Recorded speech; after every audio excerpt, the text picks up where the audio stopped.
So, okay. Once again, good morning, dear excellencies, distinguished delegates to this ISA RCM meeting, colleagues and dear friends. Akwaba once again to this session.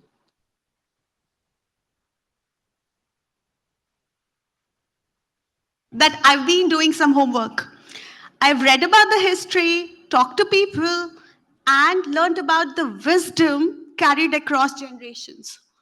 And I've discovered something very fascinating. While scientists like me love to play with graphs and data, Africa has long had its own way of summarizing complex truths in just one line through proverbs. So don't worry, I promise I will not test you on them, but you might have to hear them or bear with me with these age old wisdoms throughout the session.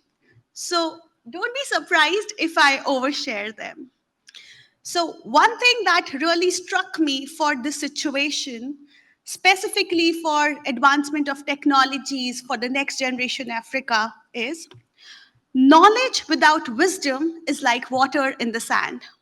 To me, that is exactly the challenge and the opportunity before us. Technology alone is not enough. It must be guided by wisdom, policy, and local realities to truly transform lives. Now, let's ground this in numbers. I can't do without numbers.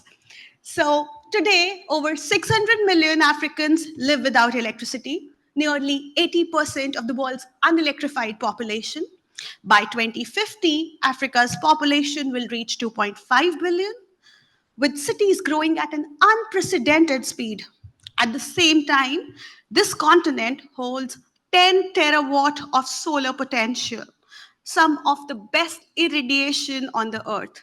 And right now, we are in the center of the earth at Ghana. And if we harness this potential wisely, the clean energy transition here could create 9 million new jobs every year by 2030. That's not just numbers, that's livelihood, industries, and futures. So at International Solar Alliance, our new vision through ambition to action, and a cornerstone of that vision is the pillar of technology, roadmap, and policy. And this pillar is built on three axes: technology, foresight, and prioritization, identifying the most relevant next gen solutions for Africa, from building integrated PV to green hydrogen to waste management, roadmaps and policy guidance, supporting governments to turn ambition to actionable pathways, and third, data analytics and country support, because decisions must be grounded in evidence, not just aspiration. So, as we begin today's dialogue, I invite you to keep this in mind. Africa is not just a recipient of clean technologies. Africa is where the future of clean energy will be written. And perhaps another proverb says it the best: tomorrow belongs to people who prepare for it today. So, this session is about preparing with foresight, with wisdom, and with action. So, to open our session formally, I would invite the Director General of International Solar Alliance, Mr. Ashish Khanna, to present his opening remarks.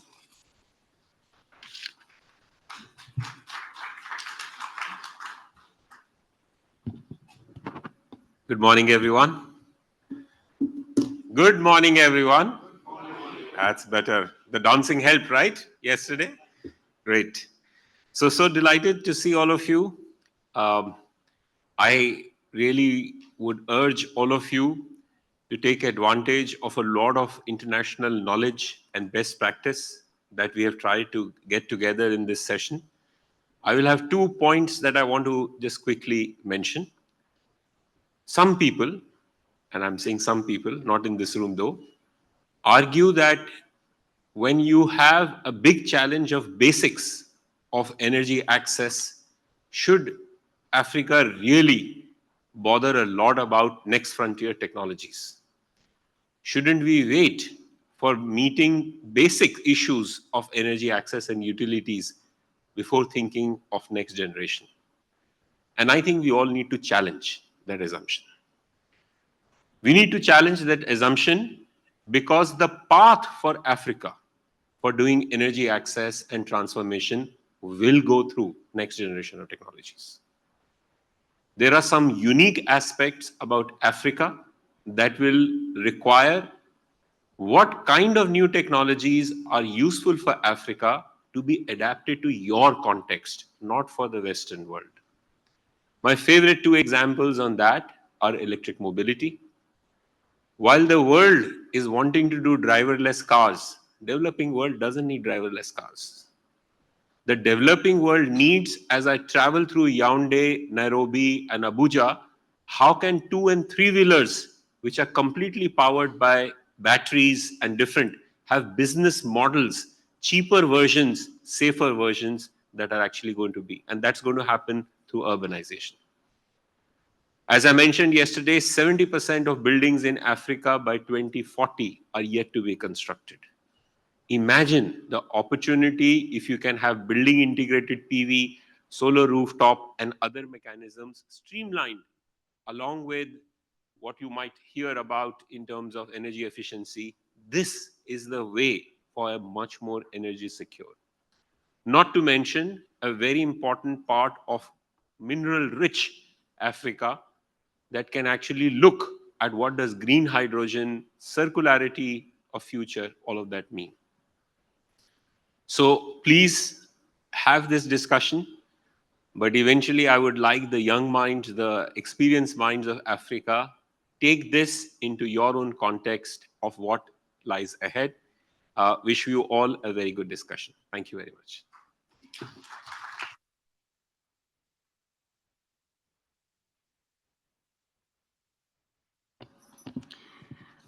Thank you, DG, for your thought provoking remarks.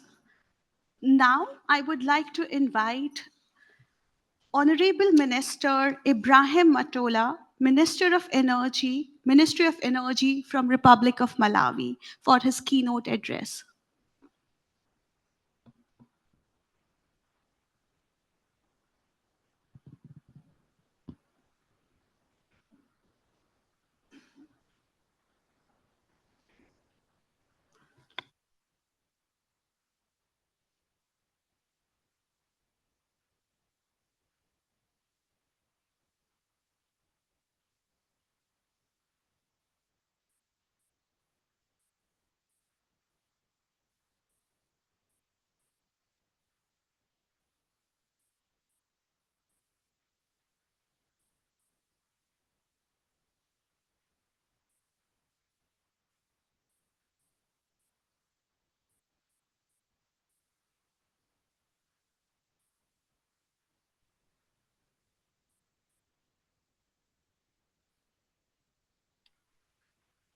Okay, thank you.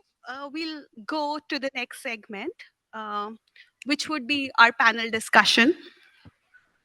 So, for a panel discussion, let me invite our esteemed panelists here. So Dr. Robert Sogbaji, he's Deputy Director, Renewable and Green Energy Transition Directorate, Ministry of Energy and Green Transition, Ghana. Mr. Sterling H. Pedersen, Chairman, Greenstat Energy Asia. He's online. So, Mr. Sterling, if you can please wave.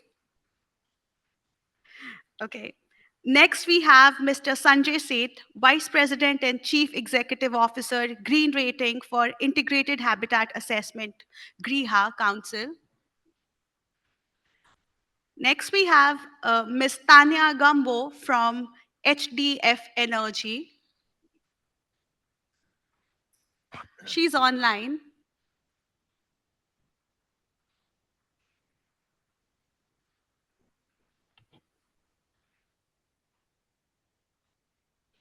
Yes. Hi, Tanya. If you can wave, it would be great. Okay. Next on the list, we have Professor Jan Marius Peters. He's team head at Forschungszentrum Zurich, Germany. Jan? Yes, great.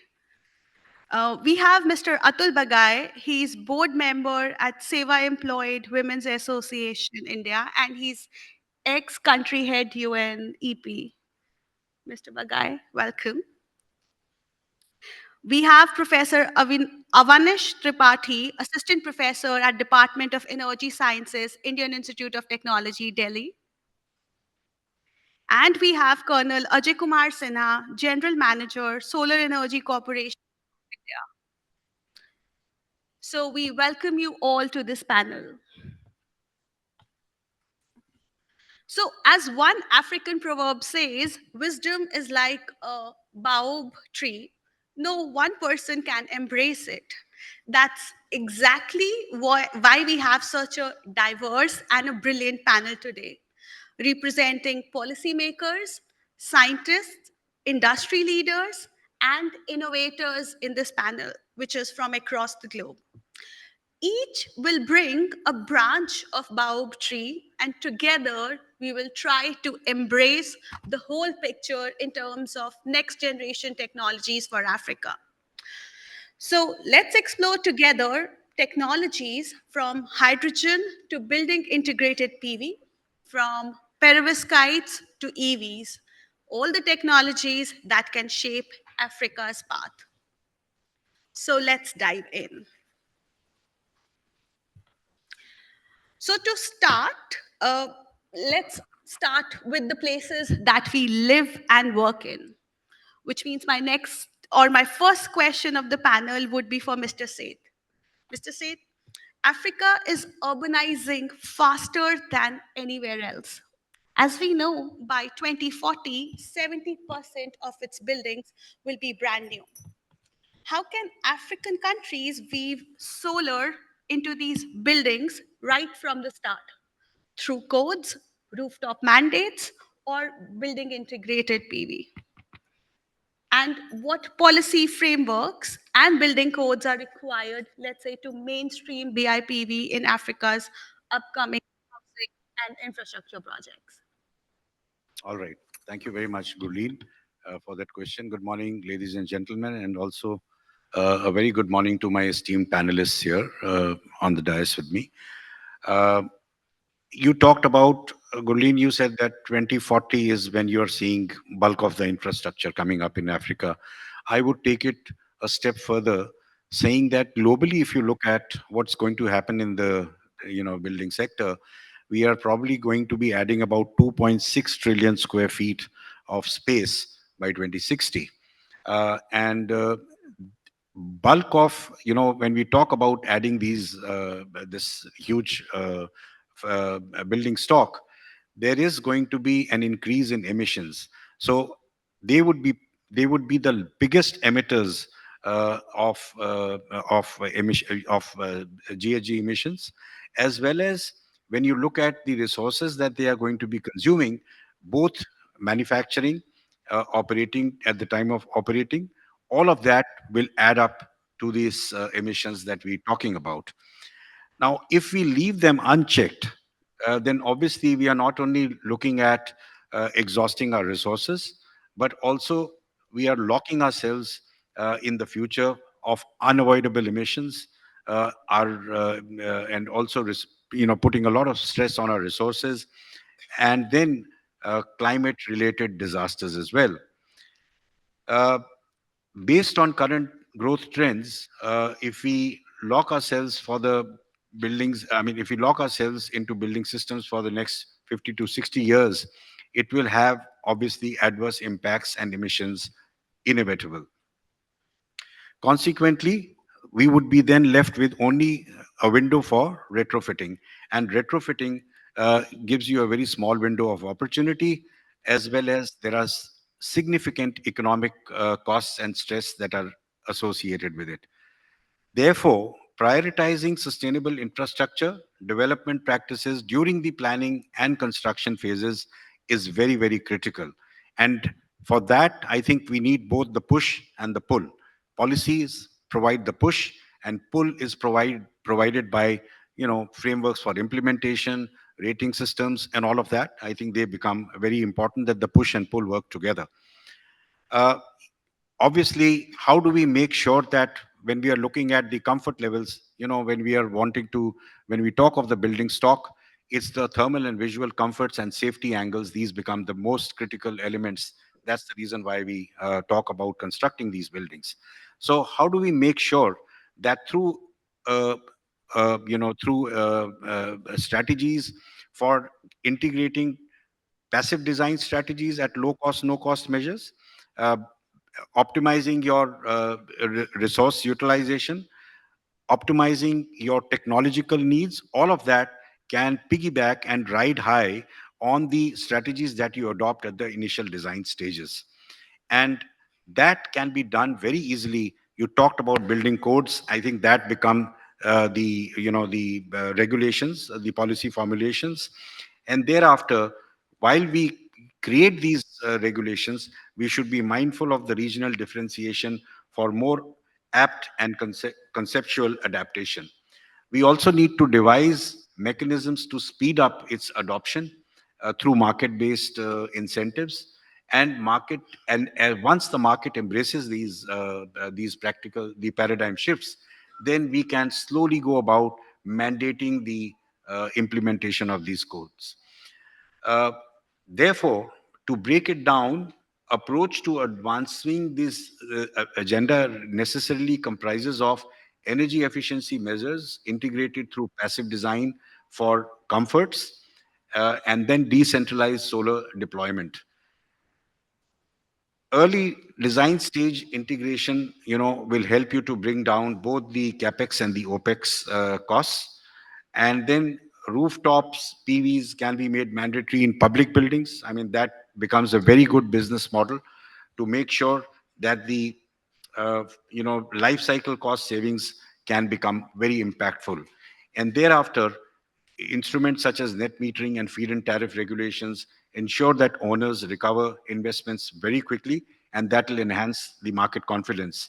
Codes, therefore, just not should be left to be prescriptive, but also should be made based on performance-based mechanisms. So I think these are some of the things that are in my initial thoughts, which will help to pave a way for the successful policy frameworks as well as market-based mechanisms and implementation frameworks, which will help a country such as Africa, as you said, that they have a large stock of buildings which are yet to be constructed. So I think that could be a good set point. And we have also followed the same principles in our own country when we introduced building codes for the first time way back in 2007. Thanks. I'll stop there. So, thank you, Mr. Saif.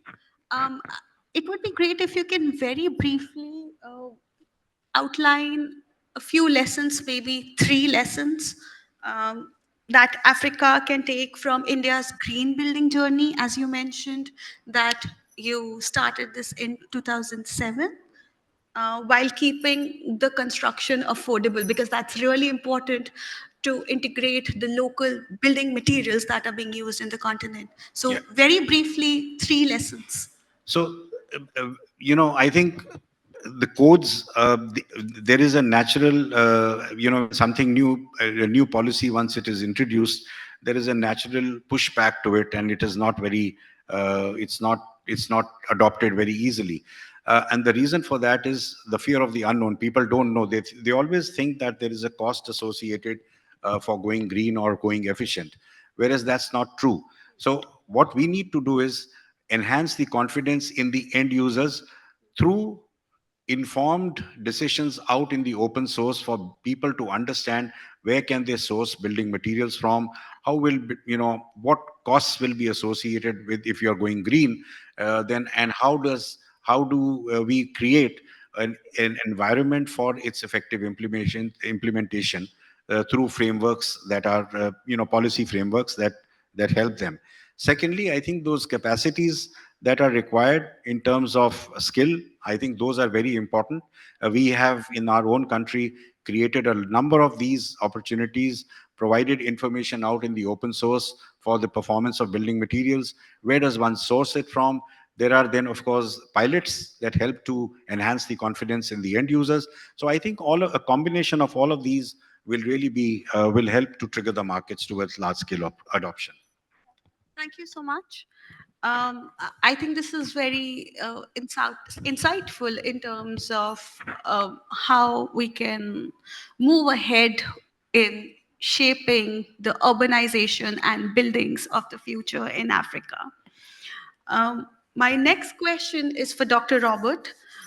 Dr. Robert, Ghana has been making headlines with innovative solar projects. In fact, recently, one of the Africa's largest solar rooftop plants, a 16.82 megawatt facility in Tema, was inaugurated. And that's a very, very powerful example of how industrial and commercial consumers can become leaders in clean energy adoption. So, my question to you is that what does this project signal for the future of large scale rooftop solar in Ghana and West Africa? And do you see projects like rooftop solar and building integrated PV or distributed solar becoming a mainstream solution for maybe not only rooftop in residential zones, but also industrial zones, schools, or even hospitals? Thank you very much, and good morning. The distributed generation solar PV is was started, I would say, by the push of government. First, we started with the 200 systems for households, where we did it under the commission, to make sure that people see the benefits of solar in terms of the demand side, where it is going to reduce their dependency on the grid and also going to reduce the cost. And that after that successful implementation, now people realize that putting solar on their roof is going to save them money. In order to make sure that installations are done well, we also established under the Energy Commission licensing of solar installers, so that people don't kill the technology before we even go out there to propagate the good news on distributed generation. Because we used to get feedback where people did installations and they were bad installations, and then they'll tell you that the solar is not as you are saying it. So now we had to license electricians to do the solar. So this gave confidence in homes, and then the industries also took over. And now we are seeing the Helios project being one of the biggest one which has been done in Africa here. Before then, there was one which was also done in the industry by Cargill, which was also in the scale of the megawatts.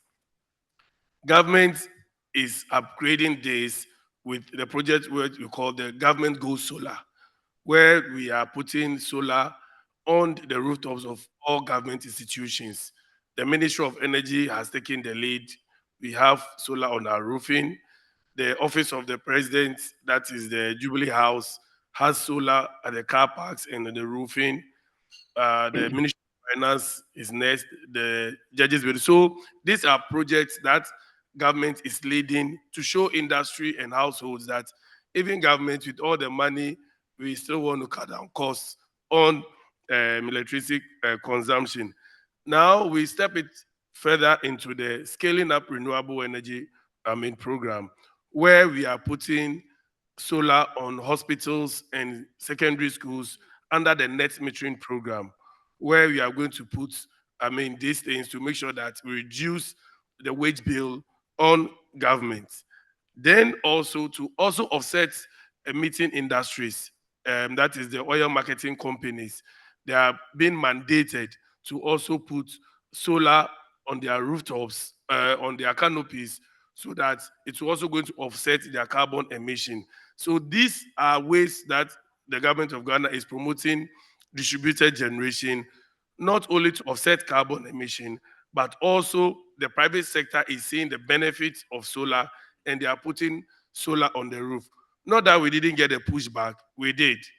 We got a pushback for especially from the distributing companies, that is the electricity distributing companies, because they will be losing revenue. And we had to tell them that now you have to work smart. You have to join the game or you will lose out.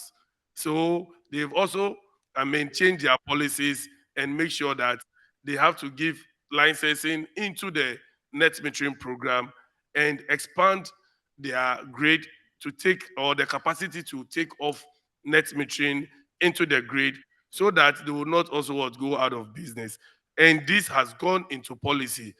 And this big 16 megawatt that has been installed at Helios is, I say, is a stepping stone where we are now going to move bigger into the new industrial enclave which we have at Dawa, where we are going to make sure that we put a lot of solar installations there, because now the products which are coming are going to be labeled green. I was here when somebody said, we want green aluminium. I got confused. I said, is it painted green? They said, no, we want aluminium being produced using clean energy. So even water production, if it doesn't come from a clean energy source, it's going to be more expensive than a clean energy source. So industry is seeing it. They are seeing the future. And as we are expanding an industrial zone, we make sure that solar and other clean energies are the first options before any other.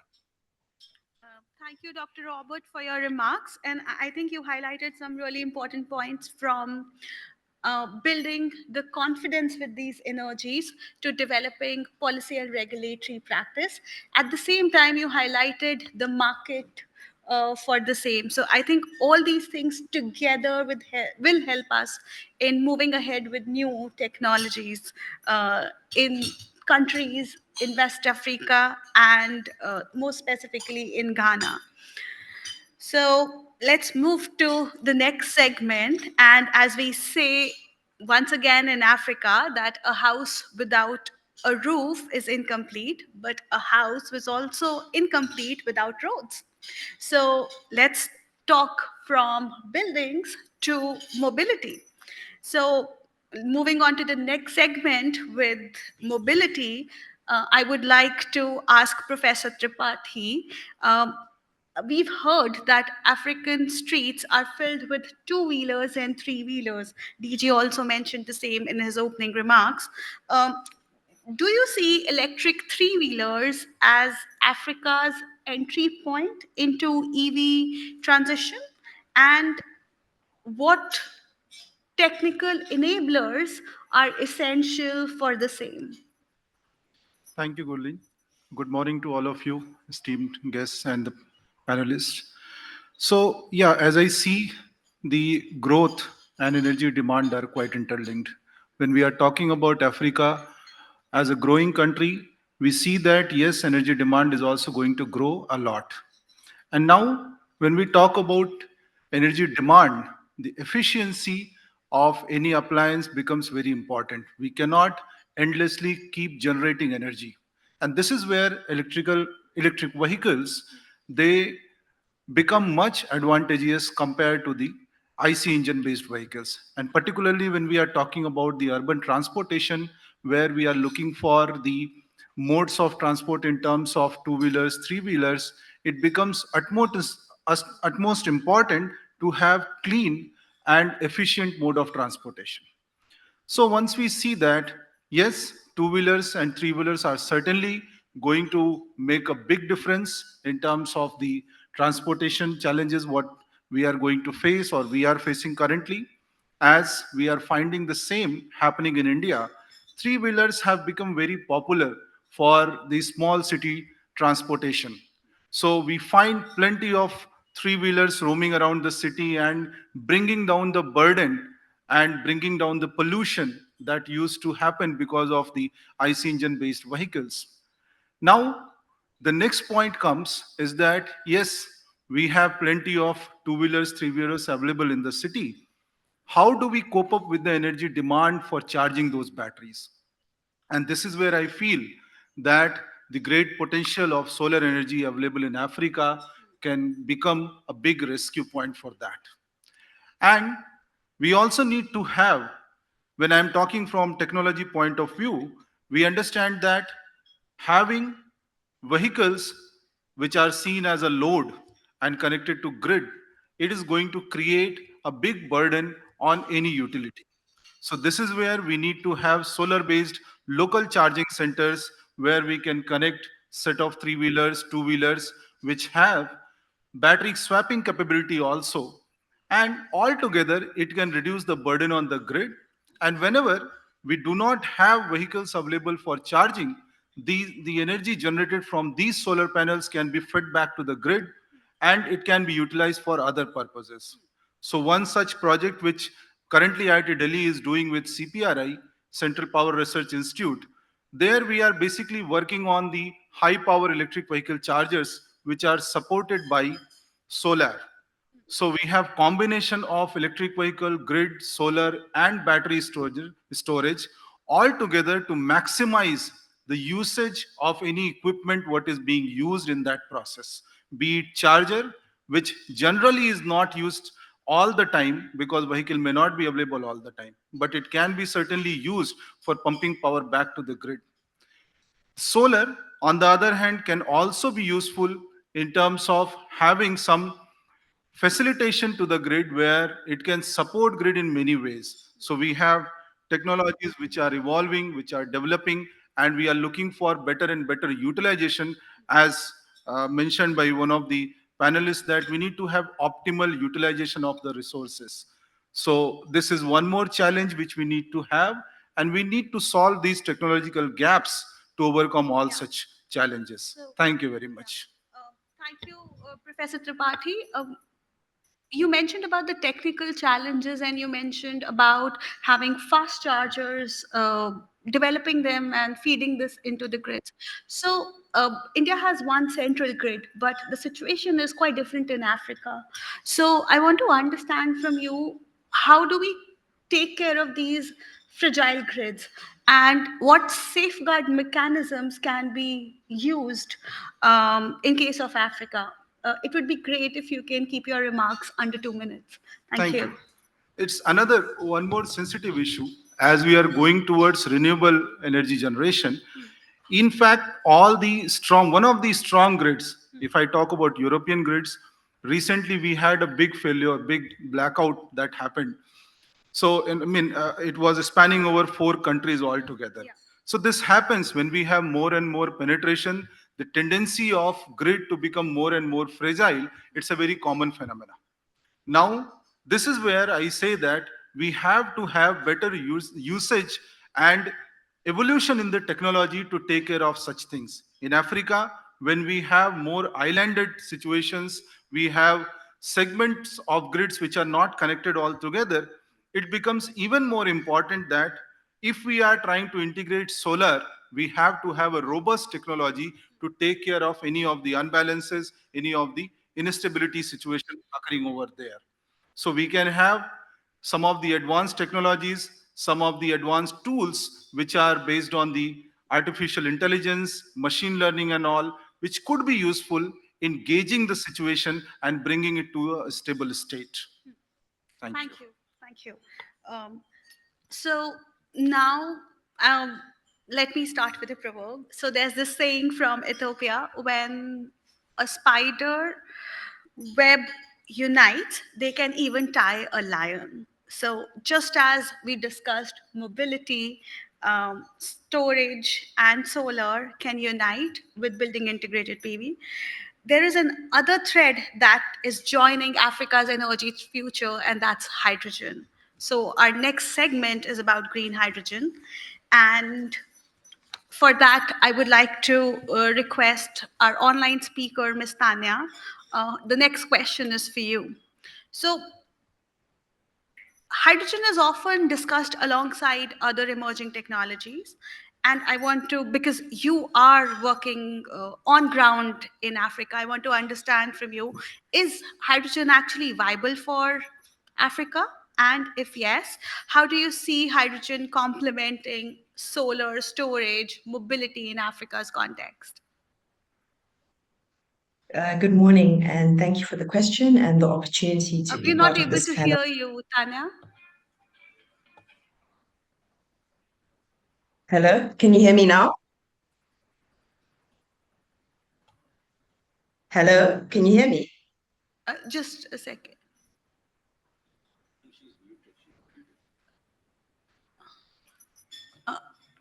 Tanya, you are muted. Can you unmute yourself and then try to speak? Okay, on my side, I'm unmuted. Can you hear me now? Can hear you. Yes, you can. Okay. Good morning, and thank you for the opportunity to be part of the panel. I'll start Yeah, by please saying, wait for some time. We're trying to fix it at this end. Thank you. We can hear you online, but I think the problem is with the. Right. Can you try now? good morning, can you hear me now? Okay, okay, so as we are trying to fix the online speakers, I would like to take this opportunity to skip some segments. So I will come back to the green hydrogen segment and the perovskite segment for this new technologies for which we have speakers online. But I would like to move on to circularity and PV waste segment here. So we all know that uh, end of life is a really big problem, not only in Africa, but in different parts of the globe, because most of the PV waste ends up in landfills. And this is not a sustainable solution, not only from the space constraint, but also from the constraint of the critical materials and minerals that go into the manufacturing of PV waste modules. So, with that, I want to talk to Mr. Atul Bagaye for this. Sir, you have had a vast experience in the management of waste regulation in India. So, at this point of time, Africa doesn't have widespread PV waste regulation. So, what lessons can it draw from global e-waste frameworks specifically for PV waste installations in Africa?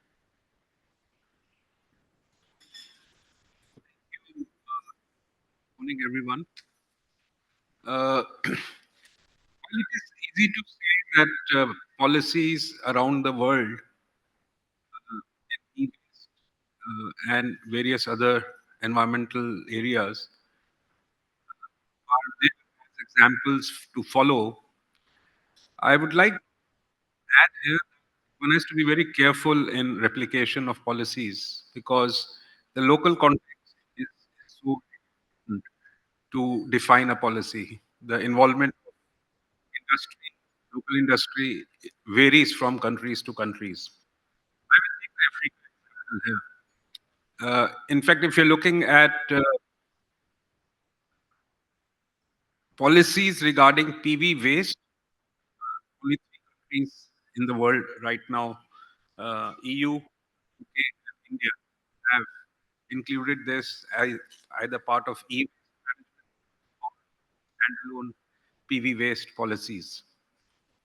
Still, this area is very, very new, and a lot of experience needs to come. But we have tremendous experience of handling waste of other commodities and on from. But in the Africa context, I would like to say that while Africa has 60% of rich minerals needed for example, batteries or hydrogen, it is reported that only 1% of installed capacity of PV is. So, That's 5 years. from a policy perspective, is this area an area of interest right now? Or is it an area where some more experience needs to come in and it is an area that can be tackled a little later. My view would be that it's time that they start looking at PV waste policies. It will take some time for formulation, but I think the immediate concern is of pico solar systems and smaller solar systems, which are increasing at a rapid rate in Africa, especially sub-Saharan Africa. Small lanterns, small batteries to charge telephones or to run televisions. These are basically household items. And we see a dramatic increase in the use of these pico solar systems across Africa. Now, there are two problems in that. One, they're of poor quality. So the lifeline is very, very short, and they get into the waste stream very quickly. Second is they're not branded. They are of non-branded quality. So that adds to the problem. The third problem from a policy perspective would be they are so far dispersed in each household that collection would become such a very big issue, whatever systems you would like to bring in. So it's easy to say also that there could be a EPR system, for example, for circularity, extended producer responsibility. But our experience, for example, in India shows these regulations were issued by the Indian government last year. And there is a lot of pushback from the industry, from the large industry, from the brand industry. The implementation is going to be very, very slow. Though there is no doubt that in the waste in Europe or in USA is becoming the flavor of the day. Here is something that is bringing in not only sources of waste management, waste collection, and waste sorting and recycling, but it needs to be seen in the developing world whether it is to be taken forward, and there the support of the industry is most critical. I'll just give a small example of, and that's where the circular economy comes in and the recycling comes in.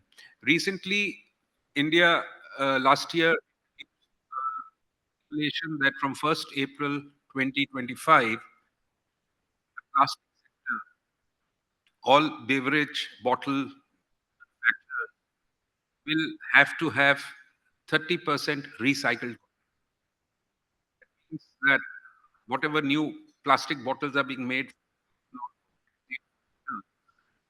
30% of that content in a bottle has to be recycled plastic. Now, it creates a big issue of collection and recycling.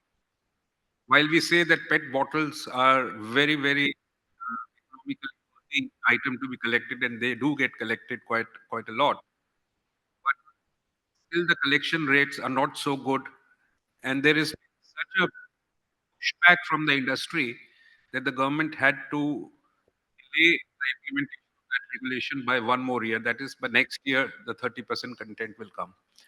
The second point for Africa, I would like to say, whatever policy you would like to bring in for PV waste or pico solar waste that is coming in, please involve your local industry in that, in formulating that regulation, and don't give short-term deadlines. For example, in India, the 30% content had to be done by 1st April 2025, and this came in last year. So there was only a 1 year period for the industry to gear up their systems for setting up recycling plants, for collecting more efficiently. And I was in Europe last week, and I was talking to, I'm on a board of a circular economy NGO, and we were discussing this. Europe, 5 years back, set a target of 30% by 2030. They were giving their industry 10 years to reach that stage of 30%. So I think what we need to really do is give industry some time to tweak around. The second uh, point I wanted to raise was that Africa should start investing in scaling domestic PV recycling capacity. And also, I would say, meaning ISA should certainly look at, I heard yesterday someone saying that with such rich mineral resource, why can't Africa start producing photovoltaic cells and panels? Meaning, why import them from outside? You have the minerals. What is needed is, I think, finance, and that's where the problem is going to come. And my final point would be that while there is a lot of waste being generated on the solar side within the continent, another big problem that Africa will face and is probably facing is the solar waste coming into Africa from other countries. Yes. And that's an area which, in fact, ISA, I would request to really look at it, because we have experience of the last 25 years where the developed countries were dumping refrigerators, air conditioners, second-hand cars into Africa. It became a huge problem for Africa. And whatever technologies were no longer being used in other countries were being dumped here because there was a lot of demand of those products here. So I think one area which really needs to be looked at is strong customs enforcement. That is an area which needs to be really strengthened for solar waste and for PV waste, that the customs officials who are at the borders of the countries need to be trained in terms of identifying this waste and also seeing that they don't accept it. And a stronger implementation of Basel Convention is going to be a very key feature for Africa. Thank you. So, thank you, Mr. Bagai. I think you touched upon several important points. One being not only looking at the large scale panels and end of life, because right now there's only 1%, which is close to 6 gigawatt total installed capacity in Africa. But at the same time, you talked about and modules being brought for landfilling as well. But I think what some countries are also encountering is that low quality modules are being dumped here in terms of gifts, and so is the case for small installations like lamps, solar cookers, heaters, so on and so forth. So this is very, very important because it will also lead us to the rating system of the modules when regional standards are made in Africa, so that these things don't stockpile here for Africa to recycle. So Yeah, isn't it a travesty that Africa has 60% of the richest minerals? yes. You are owners of those rich minerals which the whole world wants. And you need to extract the maximum benefit out of owning on your sovereign lands. Yes. But what is happening is those get exported, and second-hand material or low-quality material as end products are coming into Africa. So I think it's a travesty which really needs to be addressed. So thank you for sharing all of that. And I would like to also throw in another point, because you talked about that recycling is a little too far away. But what if we design materials, or we design circular aspects, we embed the circular aspects into technologies that we design? So I would like to bring in Professor Ian Marius Peters at this point, um, because he has been working on designing perovskite cells which are recyclable.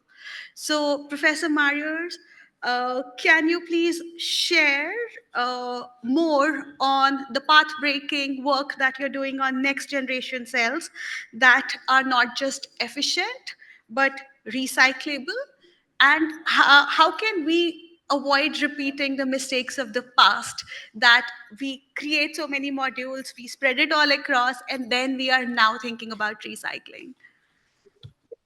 So, hi, Gurleen. Thank you for the question. Let me ask you one first. Can you hear me? Yes.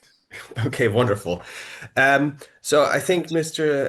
Bagai has already addressed many of the key challenges in terms of recycling that come from the logistics much rather than the technology itself.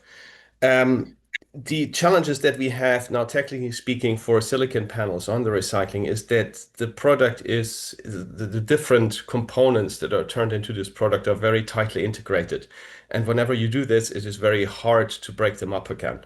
So separating the different layers, the different materials from these panels and then reusing them at high quality is challenging.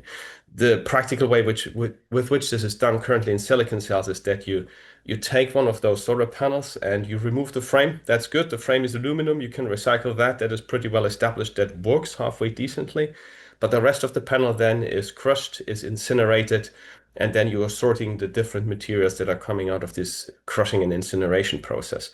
Uh, these are separated to some extent, but they tend to be contaminated. So it is very difficult to take these particular parts that are coming back and reuse them at the same quality. One example here is glass. You're using a special type of glass for silicon solar panels, and that glass then stays out for 25 years, and then it goes through a relatively harsh process that kind of intermixes with other materials. So if you try to clean that glass up and introduce it into the recycling stream, the only option that you have is to use it for relatively low quality and low value applications. So it's, for example, used to make glass wool or to make little glass beads that you're intermixing with building material. So that is a recycling use, but it is not a circular use. And with a growing number of panels, it becomes less and less feasible to do this. At one point, you're just exhausting the the need for glass materials for these kind of low value applications. Now, that is still, I have to say this is still years or even decades away.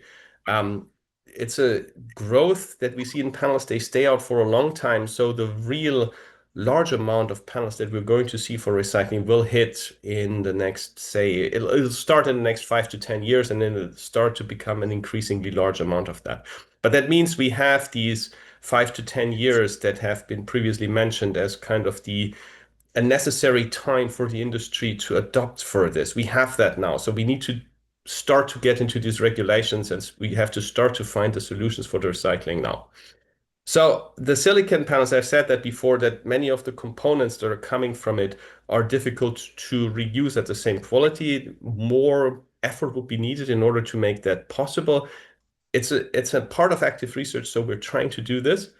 And what I'm working on specifically now, what you've mentioned, Gerline, is a new type of solar cell, which is called a perovskite solar cell. This is a new material quality that has shown some very promising efficiency results. So the solar cells are working very well. However, they're not very stable yet. So you can't use them for a long time. They're really only the very first commercial products available, and we see that they really do not yet compare in terms of long-term longevity with silicon solar cells. So it's really an emerging market, and there's still pretty severe challenges to be resolved before this can become a mass product that can compete for applications with the currently established silicon. A nice bit about it is that you can use benign solvents to remove this material almost entirely. It contains a small amount of lead. The amount of lead is really so small that it is not that of terrible concern, but still you want to be able to control it. That seems possible. We can isolate and separate the lead from the remaining waste, and the remaining waste then is almost entirely benign. You might be able to incinerate that, you might be able to dump this in a just normal household waste. It's a relatively small amount. You need 100 times less a material for a perovskite solar cell than you need for a silicon solar cell. So it has advantages compared to the silicon solar panel. I have to say, only when you're looking at the absorber and solar cell material itself, the amount of glass or aluminum, electronics, everything else would stay the same for a perovskite panel as it would for a silicon panel. So all these remaining challenges that you have to solve are still there.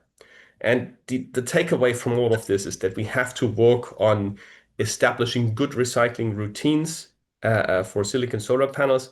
A lot of the challenges are really not so much in the technology, but in the logistics on how do we make these materials available? How do we collect them? How do we make sure that we sort them later on? So material passports, for example, knowing exactly what is in those panels, knowing exactly how they were processed and where they were processed and who they processed them. All this kind of information is very useful to have. technologically, I think we can solve that. And I'm going to stop at this point rather than starting to talk for a very long time. Yeah. Thank you, Marius.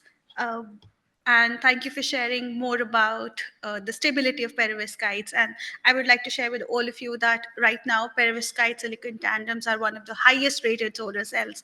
They're around 33% in lab, and modules are also being developed. Whereas when we compare the silicon-based cells, which are in the market, they are at max around 23%. So there's an efficiency gain of around 10% when we use this class of materials. But as Professor Marius mentioned, there are challenges to it with regards to stability.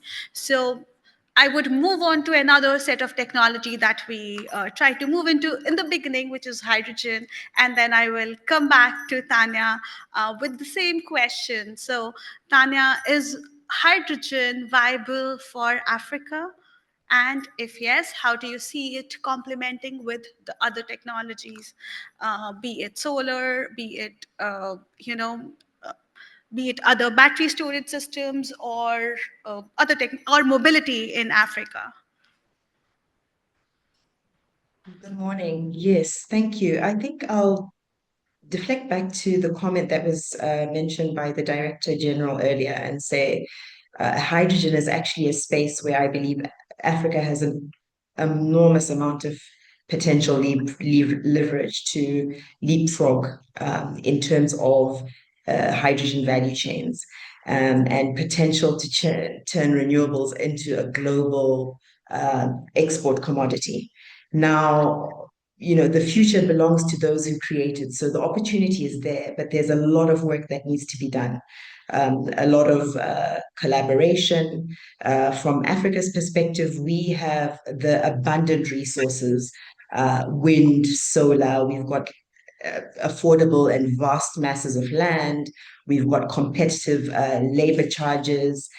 In some countries, we've got very good logistics into the markets we would want to supply in Europe and elsewhere. So the opportunity really is there. But a lot of things are market driven. We've got something to sell. And I would say Africa needs to organize itself in terms of policy and opportunity and business and strategy to make sure that it is part of the conversation and accelerating the hydrogen conversation. So for now, the markets are trying to see how they can accelerate hydrogen value chains. I think Africa needs to come much more strongly to the table with incentives, subsidies, etc., to really put the case on the table that hydrogen can become more viable in the shorter term. So I do believe the opportunity is most absolutely there, but there's a lot of work that needs to be done. In terms of synergies with other technologies, I can just give an example. At HDF, Hydrogen de France, we are hydrogen, our business is totally in the hydrogen value chain. We're very invested in hydrogen. And in the short term, although we look at the entire value chain from, fuels to storage, etc., in the short term, we are focusing mainly on using hydrogen for storage. So in this case, we always are using some sort of a primary source, for example, solar or wind.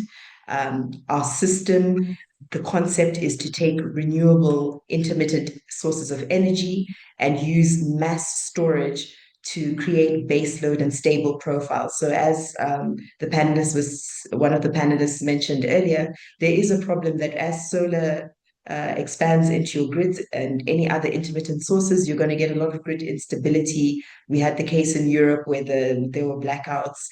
So you do need massive storage capacity, and this is where we primarily focus in the short term using hydrogen. So already you're complementary to your BESS, your PV, because we do use BESS in the system. So, hydrogen is not competing with any of these other technologies. It's a complementary glue that actually enables scaling of these technologies. And I would say another important thing for Africa is to look at regional ecosystems. So fragmentation and duplication from country to country. It doesn't help us. We do need to take regional integrated ecosystems in terms of how we beneficiate our primary mineral resources. A lot of these resources, your lithium batteries, I mean, there's so many minerals that come into Africa in this value chain, both the hydrogen, the solar, the best hydrogen, value chains. But because I think Africa typically works in isolated silos, we're not able to leverage and organize ourselves to create the mass and the economies of scale to have the leverage against the markets we're dealing with. So I think there's a lot that can be done there. And being conscious of time, I'll just say that, the opportunity is massive, the complementarity is massive, and hydrogen has the huge advantage that it can be used across many, many, many sectors, including those that are hard to abate. So it is a huge tool to be leveraged, but it's not something that will not come without a lot of work. And it might not be as near term, but we create that future. Yes. Thank you, Tanya, for sharing and highlighting the opportunities for hydrogen projects in Africa. I would request all speakers to please keep their remarks under 3 minutes in the interest of time.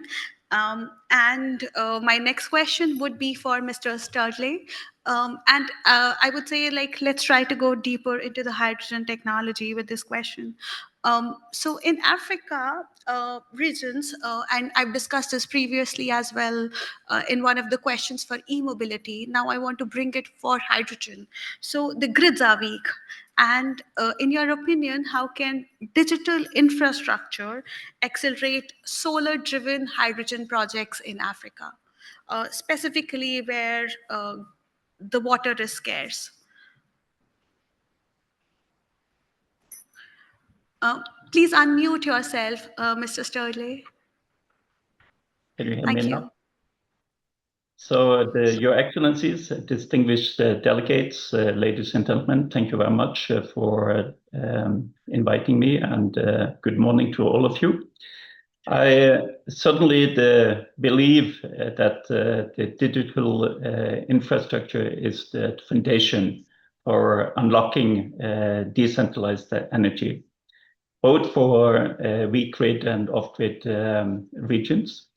And it enables smart adaptive systems that can operate independently of centralized grids and allow real-time optimization of resources. And let me illustrate with a few technologies that is available and is implemented in different pilot projects today. We have SCADA, which is a supervisory control and data acquisition tool, and we have EMS and smart metering platforms that help to manage some of the challenges that have been addressed by some of the panelists earlier today with the intermittent solar generation and also hydrogen production. So to stabilize the microgrids is very important, and also to be able to use these tools and technologies to prioritize critical loads in the energy systems. I believe also strongly in another technology, which is the artificial intelligence and machine learning, which has also been mentioned here, which is driving analytics and predictive maintenance systems, which can reduce the downtime across the solar and electrolyzer systems. Hydrogen has challenges to manage this, and this technology will be able to stabilize the systems and improve the efficiencies of the hydrogen electrolyzers. So this will also then lowering the OPEX and also increasing the uptime of the system and the lifetime of the systems as well. Blockchain has been mentioned also, and today it's also can be used for digital PPAs or purchasing power agreements as a framework that can facilitate localized energy markets, which I think is also important. To ensure technology equity and inclusion, I think the key points here would be to adapt open source platforms to ensure systems compatibility, which is quite important when the technology is developing so fast. So you not are locked into one vendor, but enable multi-vendor integration as the technology is developing. I think also establish regulatory innovation zones and technical validation centers where emerging solutions can be tested and adopted and also certified in the context of the African condition is also an important part. And we see many of this set up in Europe. So there is some learning from that, which can be transferred into these setups. Also to promote industry-led demonstration hubs and public innovation labs is also extremely important because the pilot digital energy management solutions in the remote areas needs to be tested, and you can decrease the cost of operation by the remotely to control them. But we also need to think about how we build robust digital skills in Africa, in the different regions. And this can only be done through the partnership between the universities, government agencies, and technology providers or the private sector.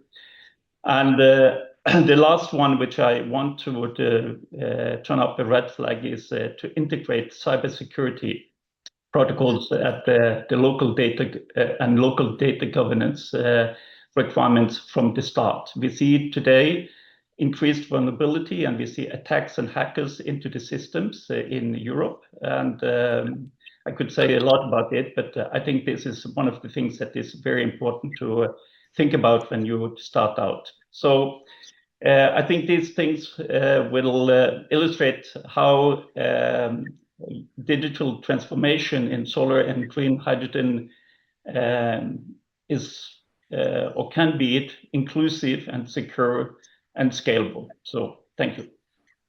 Yeah. Thank you, Mr. Sterling. I think with this, we have looked at different kind of technologies from BIPV, mobility, rooftop, hydrogen, perovskites, and in the last remarks, Mr. Sterling also mentioned blockchain, AI, cybersecurity, all these things for moving towards a digital infrastructure in Africa. Now from this technology, I will move into the next segment of implementation. So I want to talk to Colonel Sinha, who has implementation experience at SECI. Colonel Sinha, SECI has deployed solar in some of the toughest geographies, from remote islands in Lakshadweep to large floating solar plants in the middle of India. So I want to understand from you, what are the lessons that Africa can take from those experiences of SECI, especially in reaching the last mile communities or dealing with very difficult terrains? Uh, Thank you. Can you hear me? Yeah. Thank you very much. I think this is a very prominent point. Uh, you may have technology, you may have ideas, but unless it is implemented successfully, and it has been, over a period of time, the consumers, the benefit by its uses, the very technology and idea may not be of great help. So, as far as SECI is concerned, to give a little perspective, we are Central Government of India's organization, and we, by say in almost 10 years our existence, we have awarded up to 75 gigawatts of various forms of renewable energy products in India, and more than 35 gigawatts is already commissioned and working, and others are in the pipeline. So, and that also in different geographical regions of country, whether it is mountains or it is in islands or it is in deserts or into tropical regions, and everywhere we have tried to experiment and we have got an experience. So based on that and with that backing, I am speaking now. And the question also relates to similarity, where in Africa, by and large, you have a similar situation. We have a tropical desert, or you have a very isolated places where you have to work in. Now, specifically, I'll talk about the remote areas, or that's the question is remote area, difficult areas. You see, when you are reaching out to remote areas, you are trying to address in a very small community and local people. Their understanding of renewable energy or solar energy would be by and large nil. So what you are going to provide them, how you are going to provide them, and how it is going to work, implement, everything is alien to them. So there got to be a central agency or somewhere in the policy framework which gives an umbrella, and there is a mechanism to check, control, and validate for what is happening in terms of technology, which is being brought in a timeline, and it in terms of payments which are being demanded from the consumers or something. Nobody should feel cheated. There should be a transparency in the bidding process as well as the way it has been implemented on ground. There is awareness. Parallelly, the experience also says once, and I'm very encouraged by one of the panelists when he was mentioning the way in Africa, particularly in Ghana, how at the lower level dissemination of basic ideas have happened, like solar street lights or laltain or things like that. These are not just renewable energy instruments; they are awareness tools which brings awareness in the complete ecosystem and starts building up a building block. From there, people become inquisitive. They want to know more about it. And once you come out with a new product or new suggestion, something, people find it so much easy to accept it. So that also has been our effort in the beginning when we came into being. We made lots of effort into bringing the basic awareness at the local level. And that also has to happen in a, if I may say, in a remote area or a difficult areas. Awareness about what it is, how it is to be used, what are the difference between other, say, source of your energy. Uh, Next, but most important thing is the finances. Finally, unless financially viable, it will not work. So the way we have worked on it, when you go to the rural area, people are very poor, oblique say their financial strength is not enough to pay much.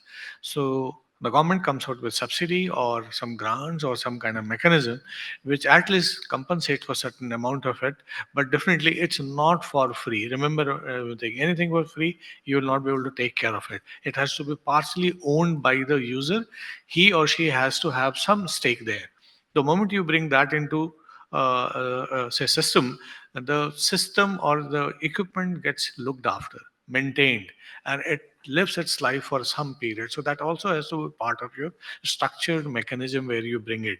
So the financial support and all may be for short duration to bring new awareness in the system, but not for eternity. And this can be done into capex mode or resco mode. When I say capex mode and resco mode means capex is the person who is holding it, spends everything on it, and then after owns the product and then he looks after it.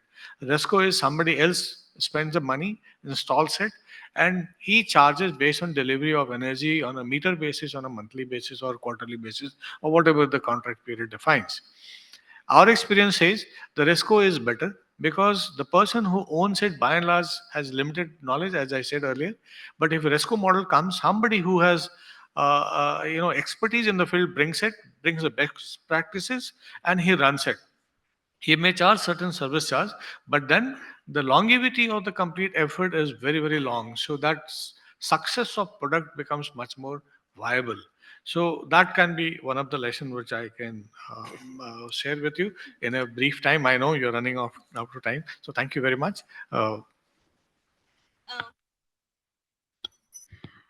Thank you, Colonel Sinha, for your remarks and uh, highlighting several important implementations, starting from framework to control and validate, transparency in bidding process, creating awareness through basic ecosystem, and trying to put lanterns and all these small solar devices into the hands of the people as daily users. And also, one important lesson that you mentioned, that people having ownership of the systems that you're trying to put so that they are able to last long term. So And I would briefly like to bring in the experience from Africa and Ghana as well. So, Dr. Robert, if you can briefly enlighten us about Ghana's approach to tariffs, ownership models, and service deliveries, because you've installed not only a large utility scale solar plant, but also a very big floating solar plant at Volta Lake. So, in 3 points, if you can highlight those models. I'm sorry, in the interest of time, I would request you to be Uh, brief. all right. Thank you very much. Um, First, I'll say one, we have to look at the economics, the role of the private sector. Um, then we have to be intentional about it. And we also have to look at the productive use of the energy. Now, when it comes to the tariffs, first, I'll say we started with a tariff system that have to promote solar into the energy system. So when you look at the tariff, we started with the feed-in tariff, which was relatively high in the region, to make sure that we create the environment for people to buy into the solar, investors come in, and to make sure that the technology is accepted. Then beyond then, we move into competitive procurement. So this was able to bring the end user tariff for solar down. And now solar has become one of the cheapest technologies that we deploy in the grid. When it comes to ownership, we have the government led, and then we have the public private sector, and we have the pure private sector, which is the IPP. Now, the government led mostly is by our state owned enterprises like the Bui Power Authority and the VRA, where they use their own um, uh, cash to procure, install, and integrate into the grid, whilst they have a power purchase agreement with the ECG, that's the distribution company in the south, or the NETCO, the distribution company in the north. They are able to also go into a PPP with private sector to make sure that they have something like a BOT or a BOOT. And this system has worked to expand, solar installations with the states and with private sector. So the competitive procurement comes in solely with the private sector, where they want to come in as an independent power producer. And this has made sure that the system has been sustainable and does not have any financial hooks that will disrupt the expansion of solar integration into the grid. Now we are moving into floating solar, where the Bui Power Authority has that 5 megawatts and looking for it to expand more. And the VRA is also going there. And this has shown that these kind of systems are able to even give us more power, like at good efficiency to the grid, whilst it is harmonized or hybridized with the already existing hydro. And these are the type of system we were intentional about by policy and then by government strategy to make sure that the Energy Commission, regulates this implementation. The systems that come in have standards which have been approved by the standard authority, so that when they are being implemented, we have no problem when it comes to efficiency and integration in the grid. That is why we have a target of 10% solar into the generation mix by 2030. As of now, we are doing about 4.2%. As we have a target of having 35 mini grids, this is going to escalate exponentially. And this is part of our UNFCC targets to increase solar by 10% by 2030. Thank you. Thank you so much, Dr. Robert. Now we'll move towards the end of the session, and I think all of you would have really enjoyed the different kind of technologies, from action, circularity to implementation. And from a conversation, three threads stand out for me. One was vision that we put for the new technologies, which means Africa is not simply adopting technologies, it is also shaping them, from rooftop solar in Tema to electric mobility that we talked about, to the validation of green hydrogen to perovskite cells.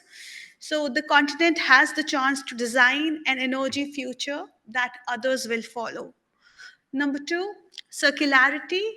Yes, innovation is not enough unless it is sustainable, be it solar batteries, solar panels, lanterns, solar cookers, heaters, and the new materials that we talked about must be designed by keeping the regulation and policies in mind for recycling and reuse, ensuring that Africa's growth don't create waste for the landfills that we would have difficulty in keeping in place. And thirdly, the action and the implementation part and the lessons we learned through this session, which would be pilots, policies, and projects, are already happening across the continent. And they prove that the renewable energy future that we are trying to foresee is not very far. We are already executing it and are in the middle of it. So every rooftop installed, every mini grid commissioned, every floating PV project executed, and every community trained will bring us closer to the universal clean energy access. So I would like to conclude with a poem that I wrote. I got really motivated by the poem we heard yesterday from our friend in Ghana. So, on rooftops, in fields, and waters that gleam, integrated PV powers the dream. With storage and e-mobility paving the way, Africa's grids grow stronger each day. From hydrogen's promise to tandems and perovskites that shine, new materials place Africa on the global line. With standards and circular paths we embrace, a just transition with no waste out of place. The sun is our guide, the future is near. Africa's next generation is already here. So, with this poem or a verse, this is more than a blueprint for Africa's energy story and paves way for the fact that Africa doesn't need to wait. It can lead. By acting boldly today, we can ensure that continent's next generation doesn't just inherit energy systems, but shapes them, owns them, and thrives because of them. So let's make Africa's solar future happen together. Thank you, everyone. So can I please request all panelists to be seated, and can we display the online panelists for a photograph? Hmm? Yeah.